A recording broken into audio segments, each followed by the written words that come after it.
Hello बच्चों, आप लोग का विज़न इंस्टीट्यूट में आप लोग का सभी का स्वागत है। जैसे कि एसएससी जीडी जब नाम सुनते हैं तो थोड़ा-सा खून खौल जाता है। उसका वैकेंसी के हिसाब से हम लोग क्या करें रीजनिंग के ऊपर बैक टू बैक क्लासेस लेके आ रहे हैं और इसमें मतलब प्रीवियस ईयर में जो एसएससी जीडी का क्वेश्चन पूछा जा रहा है, उसके ऊपर हमारा क्या कर रहा है वीडियो बैक टू बैक आने वाला है। ठीक है? खून खोलना मतलब क्या बहुत दिन के बाद ऐसा लंबा-चौड़ा वैकेंसी आया 45,000 का एप्रोक्सिमेट वैकेंसी है, मेरा जो सोच है। तो उसके ऊपर में एसएससी जीडी के ऊपर में जितना प्रीवियस ईयर से क्वेश्चन पूछा गया है, उसके ऊपर हम बैक टू बैक क्या करेंगे रीजनिंग के ऊपर वीडियो लेते चले आएँगे। और कहीं न कहीं आने वाला एसएससी जीडी में आपको हेल्प पहुँचेगा। क्योंकि अगर रीजनिंग में अगर नंबर स्कोरिंग कर लिए, ठीक है? तो सोचो कि आधा नैया तो पार हो गया, आधा गंगा जी पार हो गया। आप लोग को मालूम हो कि रीजनिंग का क्या कितना क्वेश्चन पूछा जाता है? तो सोचो कि रीजनिंग में टोटल जो है, रीजनिंग में टोटल आप लोग देखोगे कि इसमें इस बार 20 क्वेश्चन पूछा जा रहा है। कितना क्वेश्चन पूछा जा रहा है? 20 क्वेश्चन पूछा जा रहा है। क्लियर है? तो हमेशा याद रखेंगे अगर रीजनिंग में अगर हमारा वीडियो अगर आप लोग देखते हो, तो बेशक आप 20 में से 20 क्वेश्चन आपको मिल ही जाएगा। ठीक है? और हाँ, एक बार रीजनिंग से अगर आपका नंबर उठ गया, तो सोचो कि बहुत सारा सब्जेक्ट जो होगा, उसमें केवल आपको पासिंग मार्क उठाना पड़ेगा, क्योंकि अगला बार जो कट ऑफ गया था, जनरल का जो कट ऑफ गया था, वो आप देखोगे कि 51 या 52 के करीब गया था। ठीक है? और इस बार भी जो कट ऑफ जाएगा, वो भी अराउंडिंग इसी के आस-पास ही होगा। क्लियर है? तो कहीं न कहीं ये वीडियो बहुत अच्छा होने वाला है और ऐसे हम 5 क्वेश्चनों को लेके आए हैं एसएससी जीडी के लिए, हर दिन 5 या 6 क्वेश्चन्स लेके आएँगे, जो कि आने वाले एसएससी जीडी के लिए बहुत ज़्यादा इम्पोर्टेंस होने वाला है। तो चलिए, हम लोग क्या करते हैं, क्वेश्चन्स को स्टार्ट करते हैं और पहला क्वेश्चन जो होता है आप लोग देखिएगा।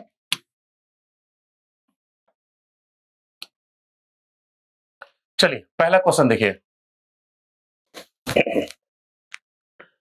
अक्सर इस तरह के क्वेश्चन जो होता है, आपसे बेशक कभी-कभी पूछा जाता है, ठीक है? और ये अक्सर एसएससी जीडी में इस तरह क्वेश्चन पूछा जाता है, ठीक है? इसमें ये डायरेक्शन टेस्ट है और डायरेक्शन टेस्ट का किस टाइप के बारे में ये एंगल के बारे में है, ठीक है ना? तो आप इस तरह क्वेश्चंस को ऐसे तो बनाने का प्रोसेस थोड़ा-सा डिफर है, तो अगर इस क्वेश्चन को अगर आप करो तो कैसे करोगे? तो हमेशा एक चीज़ को याद रखना, ठीक है? कि सिंपल जो चीज़ सिखाएँगे उस चीज़ को बेशक सीखना है और कम से कम समय में इस क्वेश्चंस को हम लोग क्या करेंगे, डील करना सिखाएँगे। तो जैसे कि इसमें अगर आपको बोला जा रहा है, एक चीज़ देखिए इसमें बोला जा रहा है कि इसमें महेश जो है वो फेसिंग द क्या है? आपका नॉर्थ है। महेश फेसिंग द क्या है? नॉर्थ है। ठीक है? तो आप क्या करो महेश को फेसिंग द नॉर्थ कर दो। ठीक है? हमेशा एक चीज़ को याद रखना है कि क्लॉकवाइज़ को इसमें प्लस मानना है और एंटी क्लॉकवाइज़ को आपको इसमें माइनस मानना है। क्लियर है? ये 2 चीज़ को याद रखोगे। तो क्लॉकवाइज़ मतलब जैसे कि इसमें बोला जा रहा है कि ही टर्न 180 डिग्री क्लॉकवाइज़ मतलब 180 डिग्री क्या होगा? ये क्लॉकवाइज़ होगा। ठीक है? फिर बोला जा रहा है कि 45 डिग्री वो सेम डायरेक्शन में गया, तो फिर बोला जाएगा प्लस 45 डिग्री हो गया। ठीक है? फिर आप लोग देखोगे कि 270 डिग्री जो एंटी क्लॉकवाइज़ है, तो माइनस कितना कर दोगे? 270 डिग्री कर दोगे। जब इसको तुम सॉल्व करोगे, तो आपके पास जो रिजल्ट आएगा, वो रिजल्ट कितना आएगा? तो इसको जब सॉल्व करोगे, आपके पास जो रिजल्ट आएगा, वो आएगा माइनस 45 डिग्री आएगा। ठीक है? तो माइनस 45 डिग्री आपके पास आने वाला है। ठीक है? तो पूछा जा रहा है इसमें कि वो किस डायरेक्शन को फेस करेगा, तो बंदा वो कहाँ था? उत्तर की तरफ मुँह करके देख रहा था। तो आपको केवल माइनस 45 डिग्री खाली घूमना है। तो आप सोचो, इसको हम लोग क्लॉकवाइज़ बोलते हैं और इसको बोलते हैं एंटी क्लॉकवाइज़ बोलते हैं। तो आपको ये बंदा अगर नॉर्थ में है, तो इधर क्या होता है? आपका वेस्ट होता है। तो आपको केवल कितना घूमना है? केवल 45 डिग्री घूमना है, कितना एंटी क्लॉकवाइज घूमना है, तो वो घूम के केवल यहाँ पर आएगा और वो इसका पोजीशन यहाँ पर होगा कि नहीं? और इस वाले पोजीशन को हम लोग क्या बोलते हैं? नॉर्थ वेस्ट बोलते हैं। तो आपका आंसर क्या हो जाएगा इसमें? नॉर्थ वेस्ट होगा। तो नॉर्थ वेस्ट का ऑप्शन नंबर 2 इज द आपका राइट आंसर होगा। ठीक है? हाँ, बेशक बहुत सारे ऐसे होते हैं कि इसमें डायरेक्शन बना के घुमा के सिखाया जाता है, लेकिन हम पढ़ा रहे हैं तो ट्रिकली बेसिस पे रीजनिंग पढ़ाने के लिए मशहूर है और हम ट्रिक से सिखाते हैं रीजनिंग, और कोई एकदम सिंपल रीजनिंग सिखाते हैं जहां पर आपको डायरेक्शन टेस्ट का पूरा कॉन्सेप्ट चेंज हो जाएगा आपका यहाँ पर। ठीक है? क्योंकि ये सब चीज बहुत कम जगह सिखाया जाता है कि माइनस करना, प्लस करना है। ठीक है ना?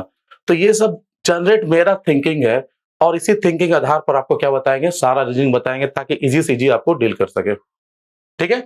तो चलिए, ये पहला क्वेश्चन था। नेक्स्ट हम लोग चलते हैं सेकंड क्वेश्चन के ऊपर। चलिए,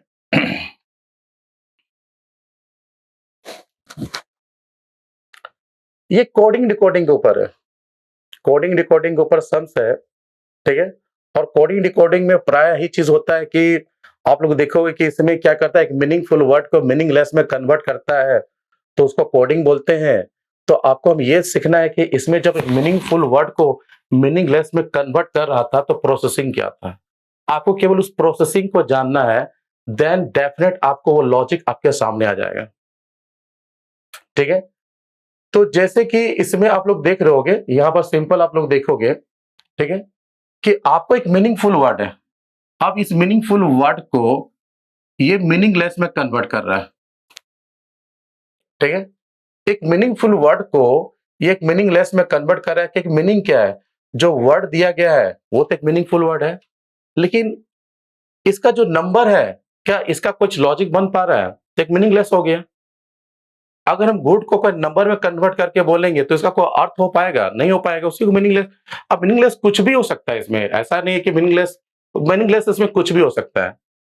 तो आपको हमेशा याद रखना है कि जब भी कोडिंग डिकोडिंग का इस तरह का सम्स वगैरह अगर दिया जाए तो हमेशा याद रखोगे सिंपल रूप से कि कोडिंग डिकोडिंग जो होता है फुल्ली अल्फाबेट चैप्टर होता है। क्या होता है? अल्फाबेट चैप्टर होता है। और इस अल्फाबेट चैप्टर में आपको अल्फाबेट ऑर्डर अगर याद है तो सोचो कि कोडिंग डिकोडिंग क्या, इससे रिलेटेड बहुत सारा चैप्टर है, वो आराम से सॉल्व कर लोगे कि कोडिंग डिकोडिंग का ही तो भाई सीरीज होता है, जो अल्फाबेट सीरीज आता है। और इसी का भाई तो ये बनता है, एनालॉग बनता है, इसी का भाई तो क्लासिफिकेशन बनता है। जो ये 3 चैप्टर से सबसे ज्यादा एसएससी जीडी क्या हो गया, एसएससी सीजीएल भी क्वेश्चन पूछता है सबसे ज्यादा। कौन कौन? सीरीज हो गया, एनालॉग हो गया, क्लासिफिकेशन हो गया। अगर 25 के राउंडिंग में क्वेश्चन देखे तो आप लोग देखोगे कि 12 से लेकर 15 क्वेश्चन जो होता है इसी 3 चैप्टर से पूछा जाता है। और इसमें कोडिंग डिकोडिंग का भूमिका सबसे ज्यादा इंपॉर्टेंस होता है, क्योंकि सारा चैप्टर अल्फाबेट ऑर्डर के ऊपर होता है। ठीक है? तो थोड़ा सा दिक्कत ये होता है कि अल्फाबेट ऑर्डर याद कैसे रखें, ये समस्या बनता है अल्फाबेट ऑर्डर याद रखना। तो ऐसे तो यूट्यूब में आप लोग देखोगे कि बहुत सारा याद रखने का प्रोसेसिंग बताया जाता है, लेकिन आप एक काम करो, उस प्रोसेसिंग को मत जानो, बस इतना जानो, केवल 5 लेटर खाली जानना है। वो लेटर है, आप लोग देखोगे, ई ज्योति। बस इसी को याद रखो, बाकी सारा अल्फाबेट ऑर्डर आपको समझ में आ जाएगा। ठीक है? तो जैसे ई जो है वो रिप्रेजेंट क्या करता है? अल्फाबेट ऑर्डर में 5 रिप्रेजेंट करेगा, जे क्या रिप्रेजेंट करेगा? 10 को रिप्रेजेंट करेगा, ओ क्या रिप्रेजेंट करेगा? 15 को रिप्रेजेंट करेगा, और टी को क्या रिप्रेजेंट करेगा? 20 को रिप्रेजेंट करेगा, और वाई को क्या करेगा? हमेशा याद रखेंगे 25 को रिप्रेजेंट करेगा, क्योंकि सारा अल्फाबेट ऑर्डर जो होता है इसी के अगल बगल में घूमता रहता है। तो उसी तरह करेंगे कि अगर मान लो कि जो ये वर्ड दिया गया, इस वर्ड में जो लेटर है, अगर उसका अल्फाबेट ऑर्डर में अगर कन्वर्ट कर लेंगे तो आराम से डील कर लेंगे क्या बोल क्या रहा है। ठीक है? तो जैसे कि आपको यहां मालूम चल रहा है, ठीक है ना, जैसे यहां देखो, एक अल्फाबेट ऑर्डर कितना होता है? 1 होता है, यहां 1 लिख दिए। और एम का कितना होता है यहां पर? 13, तो 13 लिख देंगे। क्यों 13 होता है? एम किसके बगल में आता है? तो तुम बोलोगे एम जो होता है वो ओ के बगल में आता है और जे के भी बगल में आता है, लेकिन ओ का नियरेस्ट होता है। अगर ओ का 15 हुआ तो एन का क्या हो जाएगा? 14, और एन से ठीक पहले क्या होता है? एम होता है, तो एम का क्या हो जाएगा? 13 हो जाएगा। उसी तरह ए का तो आपको मालूम है 1, ठीक है।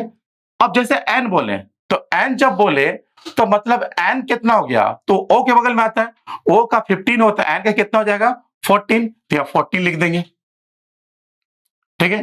अब उसके बाद इस नंबर को देखेंगे क्या कोई लॉजिक सेट हो रहा है, तो यहां नंबर क्या है 1 है, 4 है, 1 है, और यहां पर क्या दिखा है 5 दिखाई दे रहा है,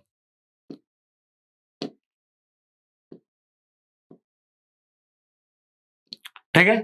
आपको मालूम चलेगा सर यहां पर 1 है तो यहां पर 1 दिखाई दे रहा है, लेकिन यहां पर 13 है, तो ये 13 मतलब क्या हो रहा है, 13 क्या हो रहा है, 13 को अगर जोड़ दिया जाए, मतलब इन दोनों को जोड़ दिया जाए तो 4 हो जा रहा है, मतलब इसको सिंगल डिजिट में कन्वर्ट कर रहा है।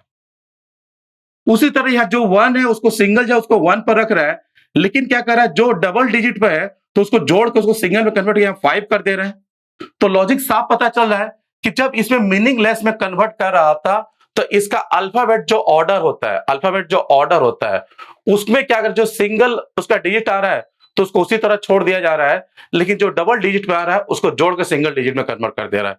तो यहां से आपको लॉजिक क्या हो गया, कंप्लीट हो गया। अब देखो कहीं ना कहीं यहां पर भी उसी तरह का प्रोसेसिंग कर रहा है, जैसे कि बी का अल्फाबेट ऑर्डर कितना हो गया 2 हो गया, लेकिन यू, अब सोचो कि यू का अल्फाबेट ऑर्डर क्या होता है, तो यू किसके बगल में आता है 20 के बगल में आता है, आता है कि नहीं, ठीक है। अगर टी का 20 है तो टी के बाद क्या आता है यू आता है, तो यू कितना होगा 21 हो गया। अब 21 को अगर हम जोड़ देंगे तो कितना होगा 3, तो मतलब क्या 3 दिखाई दे रहा है, और इसी प्रोसेस को वो आगे ले जा रहे हैं, ले जा रहे हैं कि नहीं। तो आप क्या करोगे, आपको बस करना क्या है, यहां पर जो आपको एक वर्ड दिया गया है इसको फिर उसी प्रोसेस में कन्वर्ट करना है। तो जैसे के का जो अल्फाबेट ऑर्डर होता है, तो के का अल्फाबेट ऑर्डर क्या होता है, तो समस्या में पड़ जाते होंगे के का अल्फाबेट ऑर्डर क्या होता है, तो के किसके बगल में आता है, ओ के बगल में आता है। अगर ओ का 15 है, सॉरी के किसके बगल में आता है, जे के बगल में आता है, तो जे का अगर 10 है तो जे के बाद क्या होता है के आता है, तो के कितना हो गया 11 हो गया। तो मतलब यहां पर क्या होगा के का 11, मतलब इसको क्या करें सिंगल डिजिट में कन्वर्ट करेंगे तो यहां पर क्या होगा आपका 2 हो गया, ठीक है। उसी तरह ए, तो ए का क्या होगा, ए को छोड़ देंगे 1 ही में रखेंगे तो यहां पर 1 हो गया। उसी तरह एम का तो कुछ देर पहले किए थे, यहां किए थे ना, तो एम का 13 मतलब यहां 4 लिख देंगे, ठीक है। फिर ए तो यहां पर 1 लिख देंगे, फिर यहां एल, तो एल किसके बगल में आता है, जे के बगल में आता है। जे का अगर 10 है तो के का 11, तो एल का कितना होगा 12, तो 12 का अगर जोड़ देंगे तो कितना होगा 1 और 2 मतलब क्या होगा 3 हो गया, ठीक है। तो आपका आंसर क्या हो रहा है 1 2 1 4 1 3, तो इसके हिसाब से आप लोग देखोगे option number B is the आपका राइट आंसर, खटाक, ठीक है। तो एक प्रोसेसिंग का बता रहे हैं कि इसमें ऐसा नहीं कि हम जब क्वेश्चन को सॉल्व कर रहे हैं केवल हम टच करके निकल रहे हैं, आपको एक प्रोसेसिंग का बता रहे हैं कि कभी भी कोडिंग डिकोडिंग वगैरह फंसते हो तो अल्फाबेट ऑर्डर याद रखो, 99% क्वेश्चन जो अल्फाबेट ऑर्डर के ऊपर ही फंस जाता है, क्या कि नंबर में होने वाले चेंजेस को आप आराम से पकड़ लोगे। ये एक रूल होता है, नंबर तो हम आज से नहीं, जब जन्म हो रहा तभी से हम नंबर के खेल में फंसे हुए हैं। चाहे क्लास 1 हो या क्लास 12 हो, चाहे आप ग्रेजुएशन किए हो, अभी आप 1 या 2 नंबर से आपका छूट जाता है तो नंबर ही खेल हो रहा है। तो नंबर में होने वाले उतार-चढ़ाव के आप आराम से पकड़ लोगे, लेकिन लेकिन लेकिन लेकिन हमेशा एक चीज को याद रखना, लेटर में होने वाले उतार-चढ़ाव को पकड़ने में थोड़ा-सा क्या हो जाएगा, समस्या हो जाएगा। क्लियर है? तो ये कोडिंग डिकोडिंग एक बेसिक सा ट्रिक था जो आपको बताएं। नेक्स्ट क्वेश्चन के ऊपर हम लोग चलते हैं। चलिए,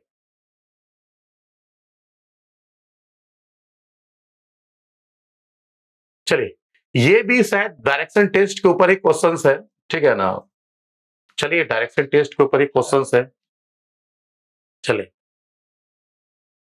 तो बहुत ही इंपॉर्टेंस है, ठीक है। तो अक्सर क्या होता है डायरेक्शन टेस्ट में बच्चे लोग को ये दिक्कत होता है, लेफ्ट राइट का दिक्कत होता है कि राइट कब घूमना है, लेफ्ट किधर घूमना है, ये बड़ा समस्या होता है। क्लियर है? तो हमेशा एक चीज को याद रखना, जैसे फॉर एग्जाम्पल बस इसको याद रखो,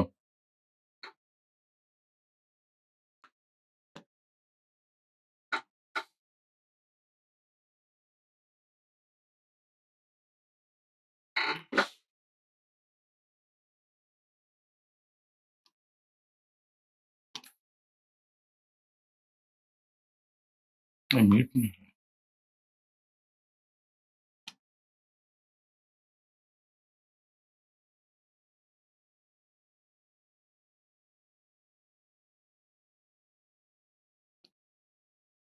चलो यहाँ चलते हैं। हमेशा एक चीज याद रखोगे डायरेक्शन टेस्ट के अंदर में, आपका ये वाला, ठीक है, इसी से लेफ्ट राइट क्लियर हो जाएगा, ज्यादा आपको इसमें ध्यान देने की दरकार नहीं है। ऊपर वाला पार्ट को हम लोग नॉर्थ बोलते हैं, नीचे वाला पार्ट को हम लोग साउथ बोलते हैं। नॉर्थ का ठीक अपोजिट साउथ होता है। नॉर्थ का जो लेफ्ट राइट होगा, साउथ में ठीक इसका उल्टा कर देंगे। उसी तरह आपको मालूम है, इधर वाला पार्ट को हम लोग ईस्ट बोलते हैं, और ईस्ट का अपोजिट क्या होता है, वेस्ट होता है। तो ईस्ट का जो लेफ्ट राइट होगा, वेस्ट में ठीक इसका अपोजिट हो जाएगा। आपको याद रखना है। तो हमेशा एक चीज को याद रखो, जब हम नॉर्थ में चलते हैं, नॉर्थ में चलना मतलब आप हो, नॉर्थ अपने आप को मानना है। जब अपने आप को मानोगे तो जिधर आपका राइट हैंड होगा उधर राइट होगा, जिधर लेफ्ट होगा तो उधर आपका लेफ्ट हो जाएगा। मतलब आपका राइट हैंड किधर है, इधर है कि नहीं, तो ये वाला पार्ट क्या हो जाएगा, राइट हो जाएगा, और ये वाला पार्ट क्या हो जाएगा, आपका लेफ्ट हो जाएगा। अब नॉर्थ का अपोजिट क्या होता है, नॉर्थ का अपोजिट साउथ होता है। साउथ होता है कि नहीं, जो चीज नॉर्थ में किए थे साउथ में ठीक उसका उल्टा करोगे। अगर राइट बोलेगा तो अपना लेफ्ट चेक करेंगे, लेफ्ट बोलेगा तो अपना राइट चेक करेंगे, क्योंकि ये वाला पार्ट इसका लेफ्ट हो जाता है और ये वाला पार्ट क्या हो जाता है, इसका राइट हो जाता है। क्लियर है। उसी तरह आपको याद रखना है हमेशा कि जब केवल इसको याद रख लेना है कि जब हम ईस्ट की तरफ चलते हैं तो ऊपर वाला पार्ट लेफ्ट, नीचे वाला पार्ट क्या होगा, राइट होगा, और ईस्ट का अपोजिट क्या होता है, वेस्ट होता है। तो खाली उल्टा कर देना इसका, ऊपर वाला पार्ट क्या हो जाएगा, राइट, और नीचे वाला पार्ट क्या हो जाएगा, लेफ्ट। ये हल्का सा इसका क्या हुआ, एक एग्जाम्पल हुआ। ठीक है। अगर ये चीज थोड़ा सा बेसिक मालूम चल जाए तो ज्यादा कुछ कंफ्यूजन नहीं है, सम तो अचानक बनता चला जाएगा। ठीक है। तो चलिए इसको हम लोग क्या करते हैं, थोड़ा सा इरेज करते हैं, बाकी सम बनाने की कोशिश करते हैं।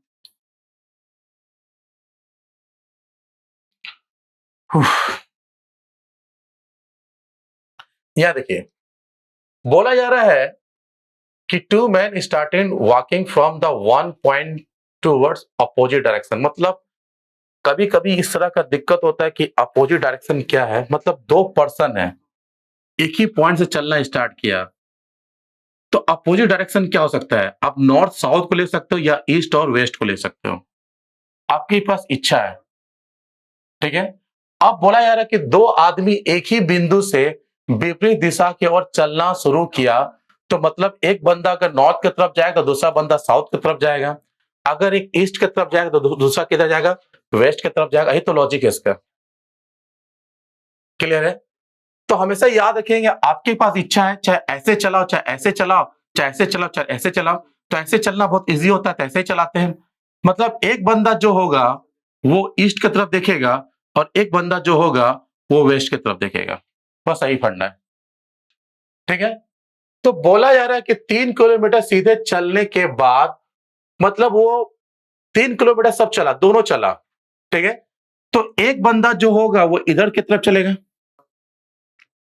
कितना चला, 3 किलोमीटर चला, तो दूसरा बंदा इधर की तरफ चलेगा, तो ये भी कितना चलेगा, 3 किलोमीटर चलेगा। ठीक है।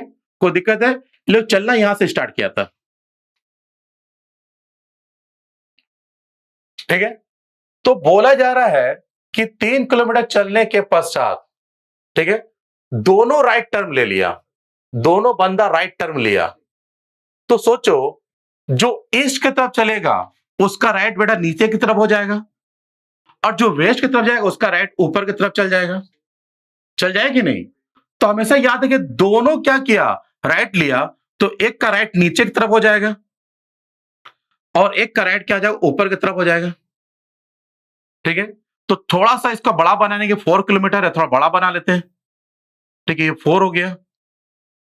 ठीक है। इसको और थोड़ा बड़ा बना लेते हैं, तो ये क्या हो गया, 4 हो गया। क्लियर है। अब उसके बाद बोला है कि दोनों एक दूसरे की कितने दूरी में, कितने दूरी में। ठीक है। तो एक बंदा वो यहां पर मिलेगा और एक बंदा आपको यहां मिलेगा। दोनों का दूरी निकालना, दोनों क्या निकालना है, दूरी निकालना है। जब दोनों को दूरी निकालेंगे तो आपका दूरी ये वाला होगा,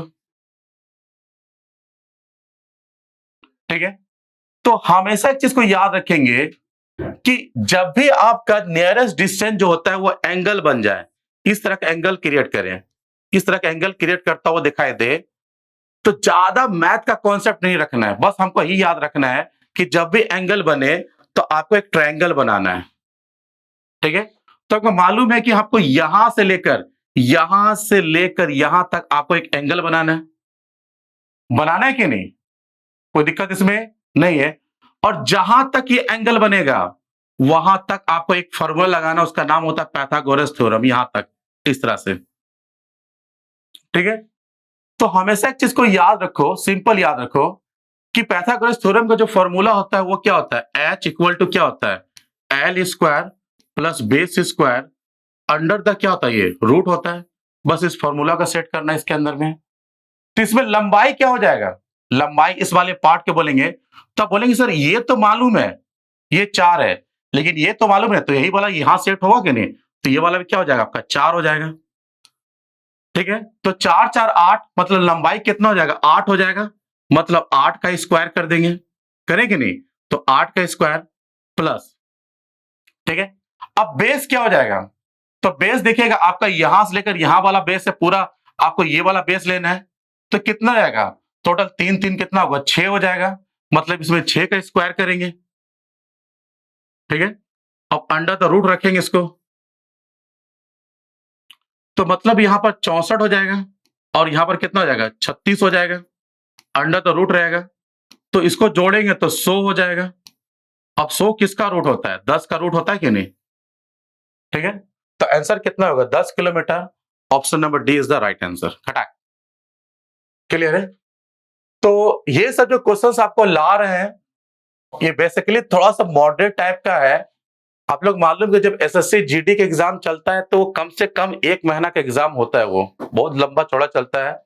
तो हमेशा एक चीज को याद रखेंगे कि इस तरह के सम्स में कभी कभी क्या होता है कि बीच बीच में मॉडरेट पेपर देने लगता है कि क्वेश्चन का संख्या कम होने लगता है, मतलब एग्जामिनर के पास क्वेश्चन तो आना चाहिए। अब मान लो 1 महीना एग्जाम चलेगा तो क्वेश्चन तो अनगिनत होने लगता है।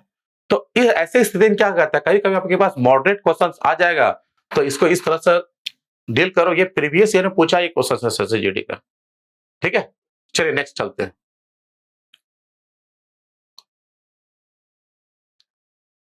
हाँ, चलिए ये तो पूरा का पूरा ब्लड लेसन के ऊपर है।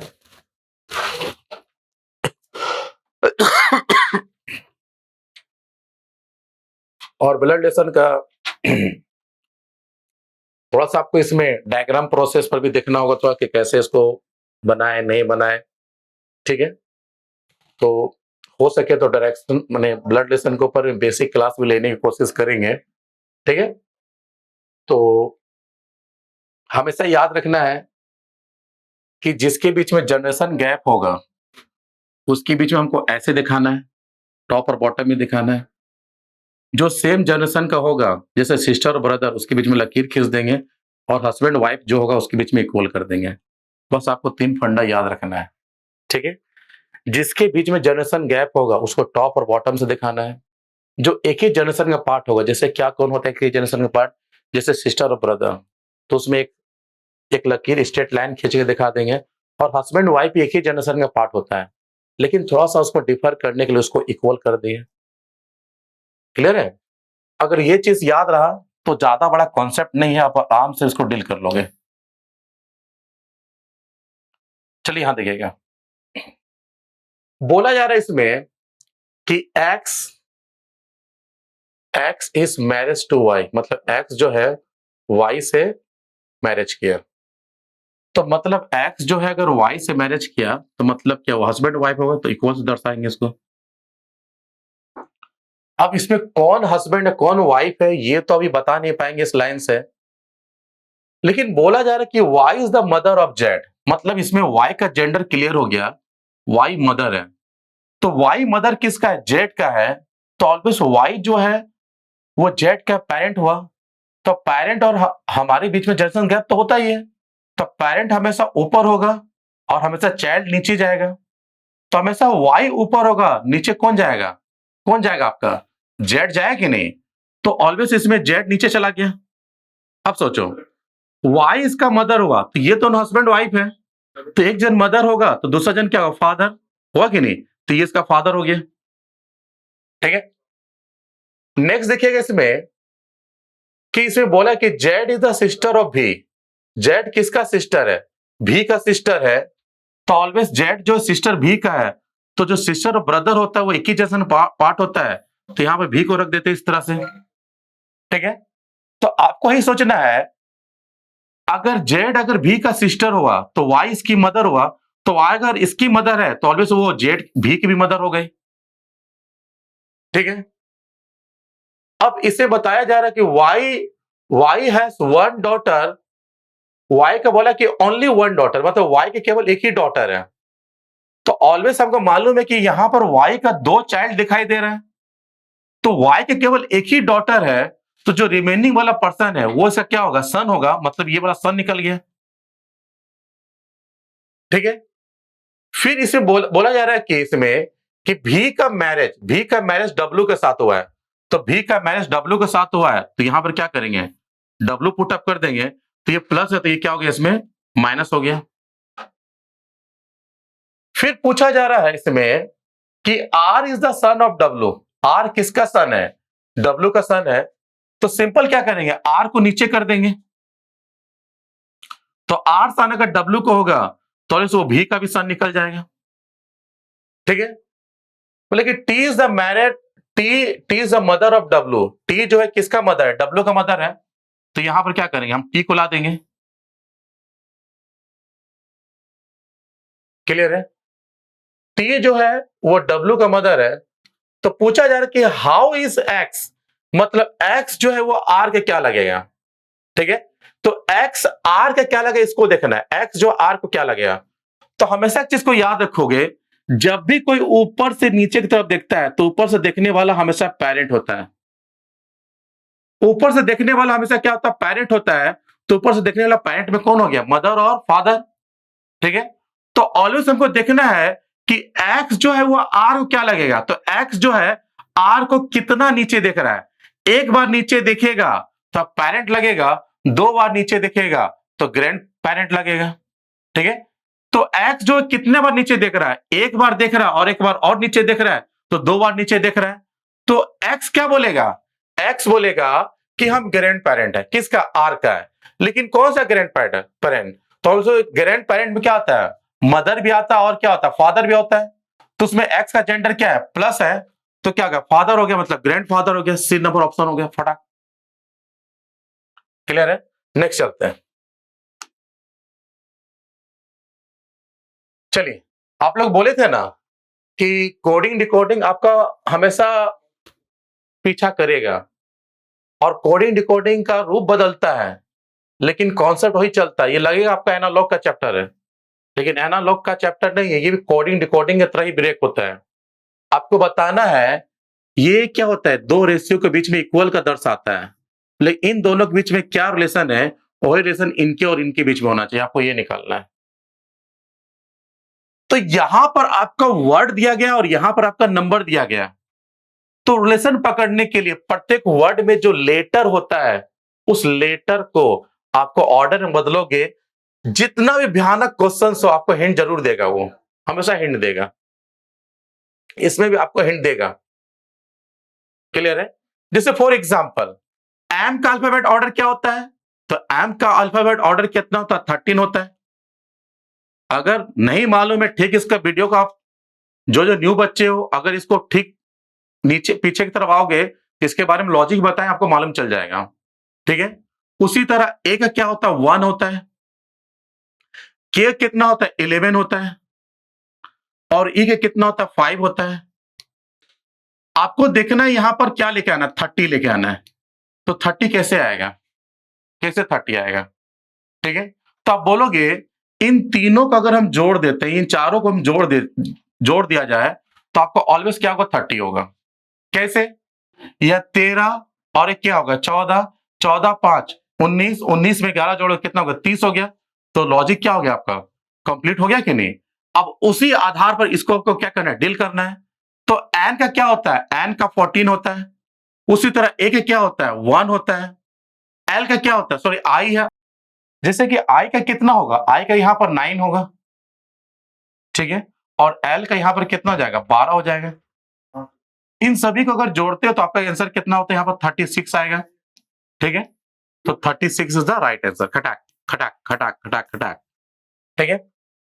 ऐसे तो वीडियो को बहुत ज्यादा लंबा नहीं करना था, मकसद है कि आपको 55 क्वेश्चन का खुराक दे, खुराक जितना कम हो उतना ज्यादा समझ में आता है, ठीक है। ऐसे तो इसमें दिखाई दे रहे 11 क्वेश्चन है, लेकिन हम 5 क्वेश्चन का ही आज सोल्व करना सिखाएंगे।